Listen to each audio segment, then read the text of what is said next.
दोस्तों, मैं अंकुर चपराना आप सभी का अपने YouTube चैनल लाइव अकेडमी पे स्वागत करता हूं। आज की हमारी क्लास पॉलिटी की है। तो पॉलिटी में हमने राज्यसभा और लोकसभा डिस्कस कर चुके हैं, लेकिन उसमें थोड़ा कन्फ्यूज़न बाकी बचा है कि उसको लेकर एग्ज़ाम में ज़्यादा क्वेश्चन बनते हैं अगर हम पॉलिटी की दृष्टि से देखें तो। और बेस्ट तो ये सिर्फ दिल्ली पुलिस स्पेशल है, लेकिन ऐसा नहीं है कि दिल्ली पुलिस के लिए कोई स्पेशल पॉलिटी बनाई हो संविधान में। पॉलिटी सबके लिए सेम है, तो कोई दिक्कत नहीं है। आप किसी भी एग्ज़ाम की तैयारी कर रहे सही, बस बैच का नाम दिल्ली पुलिस स्पेशल है, ठीक है। फिर हम बात करते हैं आज की लोकसभा और राज्यसभा में कुछ शक्तियों के बंटवारा, या बोल लीजिए कि उनमें कुछ डिफरेंस हुआ है जिसमें बच्चा कंफ्यूज होता है, उसके रिलेटेड हम बात करते हैं। और सारे तथ्य जानेंगे कि जो प्रश्न जानेंगे कि कौन से प्रश्न एग्ज़ाम में या परीक्षाओं में पूछे गए हैं राज्यसभा और लोकसभा से। और अगर बाई चांस आपने लास्ट वीडियो नहीं देखी है राज्यसभा या लोकसभा से, फिर भी कोई दिक्कत नहीं है, इस वीडियो को आप देख सकते हैं और इस वीडियो से सिर्फ आप टारगेट कर सकते हैं राज्यसभा और लोकसभा के टॉपिक को, ठीक है। आज हम इनका डिफरेंस जानेंगे और जानेंगे कि कौन से सभा में या विधानसभा लोकसभा में क्या चीज़ इनको विभिन्न करती है, राज्यसभा को लोकसभा से और लोकसभा को राज्यसभा से, ठीक है। तो एक उससे भी पहले हम एक चीज़ डिस्कस करने वाले हैं, जो है एक प्रत्यक्ष और अप्रत्यक्ष। इसमें बहुत कंफ्यूज होता है बच्चा, वो कमेंट्स भी आ रहे थे कि प्रत्यक्ष और अप्रत्यक्ष मतलब डायरेक्ट और इनडायरेक्ट। देखिए, कोई भी इलेक्शन हो दो तरह से होता है, या तो डायरेक्ट या इनडायरेक्ट। एटलीस्ट भारत में तो प्रत्यक्ष या अप्रत्यक्ष रूप से चुनाव होता है, इसके अलावा तीसरी कोई भी प्रक्रिया नहीं है। तो पहले देखते हैं प्रत्यक्ष क्या होता है, मतलब डायरेक्ट चुनाव जो होता है हम किसको बोलते हैं। ये हमारी है जनता, जनता के लोग हैं इसमें, और ये हमारे सामने हैं तीन प्रतिनिधि, मतलब जो कैंडिडेट इलेक्शन लड़ रहे हैं, ठीक है। हम लोग, ये हैं आम नागरिक। मान लीजिए कि हम, अगर आम नागरिक डायरेक्ट अपनी वोट इन तीन कैंडिडेट में से भी किसी को देते हैं, तो इस डायरेक्ट वोटिंग को हम बोलते हैं प्रत्यक्ष चुनाव। जो इनमें से जीत के आया उसको बोलेंगे कि प्रत्यक्ष रूप से जीत के आया है, प्रत्यक्ष चुनाव, ठीक है। ऐसा सिस्टम जो है वो है हमारा लोकसभा में, जो हम अभी पढ़ेंगे, तो उसमें हमारा डायरेक्ट वोटिंग का सिस्टम है लोकसभा में। मतलब जो लोकसभा के सदस्य हैं वो हम, मतलब आम नागरिक से वोट मांगते हैं और हम डायरेक्ट उन सदस्यों को वोट करते हैं। ये तो हो गया हमारा प्रत्यक्ष चुनाव। इसके अलावा अप्रत्यक्ष की बात करते हैं। इन कैंडिडेट में से चुन के आ गया, जैसे मान लीजिए ये जीत गया, इसको 50% से एक वोट ज़्यादा मिल गई, ठीक है, तो ये जीत जाएगा। अगर 50% से एक वोट ज़्यादा मिलते नहीं, कैंडिडेट की जीत हो जाती है, ठीक है। फिर क्या हुआ, फिर बात आती है और तीन प्रतिनिधि, 3, 4, 5 कितने भी हो सकते हैं, हमने मान लिए 4। इन 4 जो वोट करेगा वो करेगा हमारा ये सदस्य जिसको हमने चुना। ये इनमें से किसी को वोट कर सकते हैं। तो हम आम नागरिक की डायरेक्ट वोट इनको नहीं गई, जो इनकी पसंदीदा जो कैंडिडेट थे ये लोकसभा के सदस्य हैं, उन्होंने अपनी पसंद के सदस्य को वोट दिए, ठीक है। या आप बोल लीजिए लोकसभा को छोड़कर और भी कोई इलेक्शन हो जिसमें डायरेक्ट होते हैं, जैसे प्रधान का होता है या बीडीसी का इलेक्शन होता है, तो जो हमारे बीडीसी होता है उसको हम डायरेक्ट वोट करते हैं, ठीक है। लेकिन ये वोट किसको करता है, ये करता है हमारा जो ब्लॉक प्रमुख होता है। जो ब्लॉक प्रमुख का इलेक्शन होता है ना, उसमें हमारा मतलब आम नागरिक का कोई रोल नहीं होता, उसमें सिर्फ बीडीसी डायरेक्ट उसको वोट करते हैं। तो जब हमने बीडीसी को वोट दिया तो हमने डायरेक्ट वोट दिया, तो प्रत्यक्ष रूप से चुना गया। और जब बीडीसी ने ब्लॉक प्रमुख को वोट दिया तो वो अप्रत्यक्ष रूप से ब्लॉक प्रमुख चुना गया, ठीक है। ऐसे ही हमारा बड़ी इसमें होता है सभा में, राज्यसभा और लोकसभा में, ठीक है। तो इसको प्रत्यक्ष और अप्रत्यक्ष को आप समझ पाए होंगे। अब हम बात करते हैं राज्यसभा और लोकसभा में, ठीक है। इनमें क्या क्या मेन चीज़ है जो इनको अलग करती है। राज्यसभा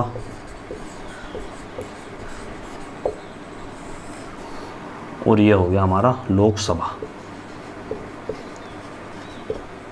आगे चलने से पहले हम सबसे पहले इनके अनुच्छेद की बात करते हैं कि किस अनुच्छेद में इनका वर्णन है, किस अनुच्छेद में लोकसभा का वर्णन है या किस में राज्यसभा का है।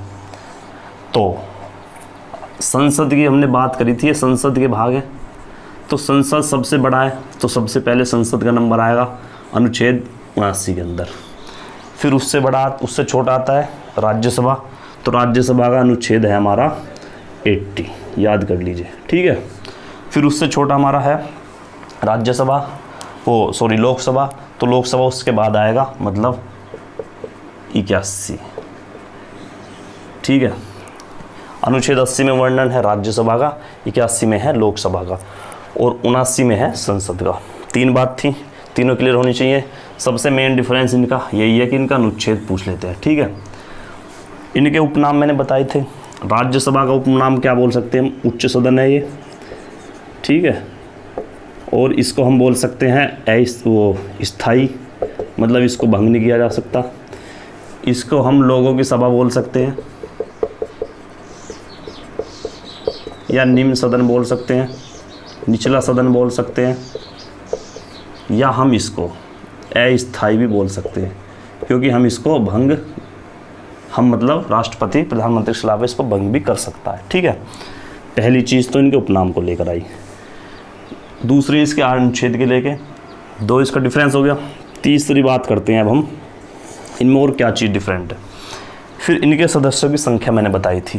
राज्यसभा में मैक्सिमम सदस्यों की संख्या 250 हो सकती है, लेकिन फ़िलहाल कितनी है, 245 है, ठीक है। ये चीज़ ध्यान रखनी है। इसमें कितनी है, 552 है। एट प्रेजेंट कितनी है हमारी 545, ठीक है। लेकिन इसमें अगर हम बिल्कुल करंट में जाएं तो 2 घट चुकी है और अब 543 आपका राइट आंसर होगा कि एट प्रेजेंट, मतलब अब राज्य लोकसभा में कितने सदस्य हैं जिनके ऊपर इलेक्शन लड़ा जा सकता है या जितने कितने एमपी सेलेक्ट होकर आ सकते हैं, मैक्सिमम वो है 543, ठीक है। फिर इसमें जो मेन जो क्वेश्चन बनता है वो है हमारा नेक्स्ट कि राष्ट्रपति इन दोनों सभाओं में से ही अपने मन से मर्जी से कुछ सदस्य निर्वाचित करता है या आप बोल लीजिए मनोनीत करता है। वो कितने सदस्य मनोनीत करता है, आपको ध्यान रखना है कि सबसे उछला सदन जो है राज्यसभा है, तो इसमें ज़्यादा सदस्य जो है हमारा मनोनीत करेगा राष्ट्रपति। कितने करेगा, ये है हमारी संख्या 12 सदस्य हमारा राष्ट्रपति द्वारा इसमें मनोनीत होंगे, ठीक है। 12 सदस्य, 245 में से 12 सदस्य हमारे मनोनीत राष्ट्रपति करेगा, ठीक है। वो हमारे कला के क्षेत्र में हो, खेल के क्षेत्र में हो, साहित्य के क्षेत्र में हो या समाज सेवी हो, तो उनको डायरेक्ट बिना इलेक्शन के राष्ट्रपति मनोनीत कर सकता है राज्यसभा में। राष्ट्रपति को यह हक है कि आप 250 सदस्य या 245 सदस्यों में से 12 अपनी मर्जी के सदस्य जो अपने उसमें क्षेत्र में एक्सपर्ट है उनको आप राज्यसभा का सदस्य बना सकते हैं, ठीक है। इसमें शक्ति है राष्ट्रपति को सिर्फ 2 सदस्य को मनोनीत करने की, और वो भी आंग्ल इंडिया बोल लीजिए, आंग्ल भारतीय, ठीक है। लेकिन ये शक्ति थी सिर्फ 2020 तक, 2020 मतलब 25 जनवरी तक, 25 जनवरी 2020 तक, वो 2020 तक, ठीक है। अब जो लोकसभा का इलेक्शन होगा उसका जो अब हमारे 2 सदस्य हैं, अब इनको हम राष्ट्रपति नहीं चुन सकता या सेलेक्ट नहीं कर सकता। तो ये क्वेश्चन बहुत इंपॉर्टेंट है, इसको आप स्टार लगा के लिख दीजिए, ये क्वेश्चन आ सकता है क्योंकि ये अभी करंट में ही फाइनल हुआ है कि लोकसभा के जो 2 एंग्लो इंडियन थे अब उनके वो राष्ट्रपति मनोनीत नहीं कर सकता, ठीक है। 4 बात हमने जानी है लोकसभा और राज्यसभा से रिलेटेड। 4 बात बहुत इंपॉर्टेंट है, क्वेश्चन ज़्यादा जो चांस होते हैं और आए भी हैं वो इन्हीं 4 पॉइंट्स आए हैं। फिर हम देखते हैं और इसमें क्या है और क्या डिफरेंस है। फिर डिफरेंस आता है इनमें कि राज्यसभा के जो हेड होता है उसको हम बोलते हैं चेयरमैन, मतलब हम इनडायरेक्टली बोल सकते हैं उपराष्ट्रपति को, जो फिलहाल कौन है, वेंकैया नायडू। वेंकैया नायडू, ठीक है। एक इसमें होता है डिप्टी चेयरमैन बोल लीजिए या उप चेयरमैन बोल लीजिए, ठीक है। इसमें 2 पद होते हैं। इनका काम क्या होता है कि इसकी जो सभा होती है उसको चलाना, उसके सारे नियम और कानून को उसके देख करना है कि कौन अब खड़ा होगा, कितने सदस्य प्रेजेंट है, कि कौन किसका नंबर है बोलने का, कौन कितनी देर बोल सकता है, या सभा को कैसे आगे चलाया जा सकता है। इनका ये काम होता है। लोकसभा के अध्यक्ष का सेम यही काम है। इसमें एक पद होता है अध्यक्ष, जो इस टाइम है ओम बिरला जी हमारे, और एक होता है उपाध्यक्ष, जो हमारे इस टाइम कोई नहीं है, ठीक है। इनका भी सिर्फ ये काम है कि जब सभा हो या कभी बैठक हो लोकसभा की, तो उसके हम कैसे प्रोसीड करें उस सभा को, कौन किस टाइम बोलेगा, या किसका नंबर है, कितनी देर कौन बोल सकता है, या किसको ये प्रतिबंध लगाया जा सकता है, किसको सभा से निकाल सकते हैं, ये सारे काम अध्यक्ष के होते हैं, ठीक है। ये उपाध्यक्ष और अध्यक्ष चेयरमैन को लेकर हमने बात करी दोनों चीज़ों की, ठीक है। अब फिर हम बात करते हैं इनके चुनाव को लेकर। तो लोकसभा राज्यसभा में जो चुनाव है वो होता है अप्रत्यक्ष रूप से, मतलब इनडायरेक्ट, और लोकसभा में चुनाव होता है हमारा डायरेक्ट, मतलब प्रत्यक्ष रूप से। लोकसभा में आम आदमी या आम नागरिक वोट करता है, हम वोट करते हैं, ठीक है। तो डायरेक्ट चुन के जाते हैं, एमपी बोल लीजिए या आप सांसद बोल लीजिए, ठीक है। हम डायरेक्ट वोट करते हैं। इनको वोट कौन करता है? इनको वोट करता है राज्यों की विधानमंडल जो होता है, राज्यों का जो विधानमंडल होता है उनके सदस्य को कौन वोट करता है? जिनको बोलते हैं हम MLA, member of legislative assembly. MLA को वोट करते हैं हम। फिर एमएलए जो हमारा, फिर जो राज्यसभा के सदस्य होते हैं उनको वोट करते हैं। तो इसीलिए ये 2 स्टेज हो गई उसकी। पहले आम नागरिक एमएलए को वोट करेगा, फिर एमएलए जो हमारा राज्यसभा के सदस्यों को वोट करेगा। तो इसलिए अप्रत्यक्ष रूप से इसका चुनाव हो जाता है, ठीक है। ये थी हमारी सारी बात राज्यसभा और लोकसभा से रिलेटेड। दूसरी एक इसमें बात और बच रही है लोकसभा और राज्यसभा से, कि इनका उम्र सदस्यों की या इसके सदस्य बनने के लिए योग्यता। तो राज्यसभा में सदस्य बनने के लिए एक मिनिमम या जो न्यूनतम जो उम्र है, आयु है, वो चाहिए 30 वर्ष, ठीक है। लोकसभा में चाहिए 25 वर्ष। पहले कौन आएगा? सबसे बड़ा सदन अगर पूछे दोनों में से बड़ा सदन कौन है, तो राज्यसभा को बोला जाता है, ठीक है। उच्च सदन बोलते हैं हम इसको। तो इसकी उम्र भी ज़्यादा होगी, 30 साल होगी। संविधान में कहीं भी किसी भी पद के लिए 35 साल से उम्र ज़्यादा नहीं है, और ये सिर्फ एक की है, जो कि है हमारा राष्ट्रपति। राष्ट्रपति के चुनाव के लिए हमारे 35 साल उम्र होनी चाहिए। 35 साल हो सकती है, 30 साल हो सकती है राज्यसभा के, और 25 साल हो सकती है हमारे। ये 3 उम्र हैं। इनमें ही कन्फ्यूज़न होता है। वीडियो इस पर बनाऊंगा मैं कि किस चुनाव के लिए कितनी उम्र हमारी न्यूनतम होनी चाहिए। तो अब फिलहाल आपको 2 बात याद रखनी है। राज्यसभा के सदस्य बनने के लिए हमें 30 साल उम्र चाहिए, और लोकसभा सदस्य चुनाव लड़ने के लिए हम 25 साल हमारी उम्र होनी चाहिए, ठीक है। फिर आता है कि अवधि या टर्म, राज्यसभा की अवधि कितनी है? तो इसकी है हमारी 6 साल, ठीक है। इसकी है हमारी लोकसभा की 5 साल के लिए बनते हैं हम, ठीक है। ये भंग नहीं की जा सकती, भंग नहीं होती बोल दीजिए आप, ठीक है। भंग हो सकती है।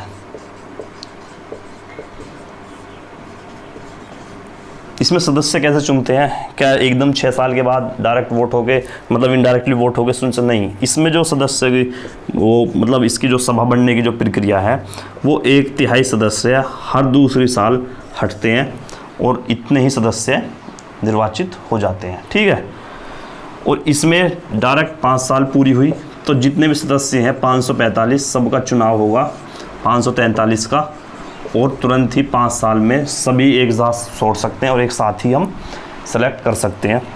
और इसी वजह से इसको क्या बोलते हैं, इसको हम अस्थायी बोल सकते हैं, क्योंकि इसको कभी भी गिराया जा सकता है। ठीक है, और लोकसभा गिरने का मतलब है, या लोकसभा का विघटन करने का मतलब है, या लोकसभा का हमारा भंग होने का मतलब है कि सरकार का गिरना। सरकार का गिरना, अगर हमको सरकार गिरानी है, अगर हमारे मोदी की सरकार गिरानी है तो उसके लिए हमें लोकसभा में ही लोकसभा भंग करनी पड़ेगी। उसका मतलब ये है जो इसके सदस्य हैं उनको इस्तीफ़ा देना पड़ेगा, तुरंत ही सरकार बिना किसी प्रक्रिया के गिर जाएगी, मोदी सरकार गिर सकती है। एक होता है धन विधेयक, इसका मतलब होता है जो सरकार का जो खर्चा कानून मतलब जो खर्चा होता है किसी चीज़ को लेकर, रक्षा मंत्रालय में वो रक्षा को लेकर या किसी भी और अन्य विषय को लेकर, वो धन विधेयक के अंदर आता है, उसमें ही सारा इनका विश्लेषण होता है। तो जो धन विधेयक होता है ना, धन विधेयक को लेके जो कानून बनते हैं या उसको पारित करने की जो शक्ति होती है वो राज्यसभा के पास आप मान लीजिए बिल्कुल शून्य होती है, 0। इसके पास कोई शक्ति नहीं है धन विधेयक को लेकर। सिर्फ इतनी शक्ति है कि इसके पास धन विधेयक आएगा और 14 दिन इसकी जेब में रहेगा, ये पास करो या मत करो इससे कोई फ़र्क नहीं है। पास करेंगे तब भी राष्ट्रपति के पास जाएगा, नहीं करेंगे तब भी राष्ट्रपति के पास जाएगा। धन विधेयक को लेके जो सारी शक्ति आप बोल सकते हैं वो हमारी लोकसभा के पास है। लोकसभा ही इसको धन विधेयक को पारित करेगा, और अगर यहाँ पारित या पास हो गया तभी ये नेक्स्ट जाएगा, अगर यहीं पास नहीं हुआ तो ये बिल आगे नहीं जा सकता। ठीक है, तो सबसे ज़्यादा पकड़ या शक्ति या आप बोल लीजिए पावर जो है धन विधेयक को लेकर वो हमारी सारी लोकसभा के हाथ में है। लोकसभा चाहे उसको पारित करे, ना चाहे तो नहीं करे। ठीक है, फिर हमारी एक बात और बचती है इसमें लोकसभा और राज्यसभा को लेकर कि हमारी जो इसमें सीट को बात हमने कर ली, मेंबर्स की बात कर ली है, बनने की सब की अवधि इनकी दोनों की 1952 ही है। पहले चुनाव होकर दोनों 1952 में ही बने हैं। ठीक है, ये बात हो चुकी है। फिर मैंने पिछली वीडियो में बताया था, लेकिन पिछली वीडियो या आप 2 जो वीडियो थी उनमें आप देखकर एक बार विश्लेषण करना ज़रूरी था, एक साथ साइड में रखे, कि किसी भी टॉपिक को पढ़ने के लिए ना एक कंक्लूज़न निकलना ज़रूरी है, एक शॉर्ट नोट्स बनाना ज़रूरी है कि हमने 4 पेज पढ़े तो हम आधे पेज पर उस चीज़ को सारी को शॉर्ट में लिखें। वो कब लिख सकते हैं कि एक पेज हमारा राज्यसभा का हो, एक लोकसभा का हो, इनके मेन पॉइंट हमने याद कर लिए। मेरे साथ पढ़ने से या मेरे बताने से सिर्फ इतना फ़ायदा है कि उन पेज को लेकर आप अपनी तरफ से हैंड नोट ना बनाएं। मैं बनवा रहा हूँ उन सभी का जो 3 या 4 पेज के नोट्स बनवाए थे मैंने, वो आज 1 पेज में आ जाएंगे। और उनको पढ़ने के बाद आप जब इस टॉपिक को पढ़ेंगे या इस वीडियो को देखेंगे तो पिछला बिल्कुल क्लियर हो जाएगा। अगर बाई चांस आपने नहीं भी पढ़ा है तो फिर भी कोई दिक्कत नहीं है, आप फिर भी इस वीडियो को देखकर एग्ज़ाम क्लियर या वो जो क्वेश्चन आते हैं उनको सोल्व कर सकते हैं। ठीक है, ये थी हमारी लोकसभा और राज्यसभा से रिलेटेड बात थी। इसमें एक चीज़ और बच रही है, राज्यसभा और लोकसभा से रिलेटेड। ठीक है, जो हमारा सरकार होती है या बोले मंत्रिपरिषद जो होता है वो हमारे लोकसभा के प्रति उत्तरदायित्व होता है। ये भी डायरेक्ट क्वेश्चन बनता है क्योंकि लोकसभा उसे डायरेक्ट वोट करके चुनती है। प्रधानमंत्री हमारा डायरेक्ट सभा आम नागरिक द्वारा या प्रत्यक्ष रूप से चुने जाते हैं। या बोल लीजिए कि प्रधानमंत्री को चुनने के लिए या मुख्यमंत्री को चुनने के लिए आम आदमी या आम नागरिक डायरेक्ट उसे वोट कर सकता है। इसलिए मंत्रिपरिषद को हम लोकसभा के प्रति उत्तरदायित्व मानते हैं कि जो लोकसभा मतलब जो आम नागरिक चाहेगा वो प्रधानमंत्री करेगा। प्रधानमंत्री डायरेक्ट जनता के प्रति उत्तरदायित्व है, उसी के हित में बात करेंगे, उसी की सेवा के लिए संकल्प लिया था, उसी की शपथ ली थी प्रधानमंत्री ने। ठीक है, तो ये बात थी। बाकी नेक्स्ट वीडियो हमारे टॉपिक क्लियर हो चुका है। अब हम जो बात करेंगे वो करेंगे अपने महामहिम राष्ट्रपति के बारे में, राष्ट्रपति प्रेसिडेंट के बारे में, इसके अनुच्छेद पढ़ेंगे, इसके बारे में पढ़ेंगे। तो नेक्स्ट वीडियो को वेट करना है, इस वीडियो को शेयर कर देना है और चैनल को सब्सक्राइब कर देना है। अपनी एटलीस्ट एक फेसबुक ग्रुप पर या व्हाट्सएप ग्रुप पर इस वीडियो को शेयर कर दिया करें और चैनल को सब्सक्राइब करें। ठीक है, धन्यवाद, थैंक यू, बाय बाय।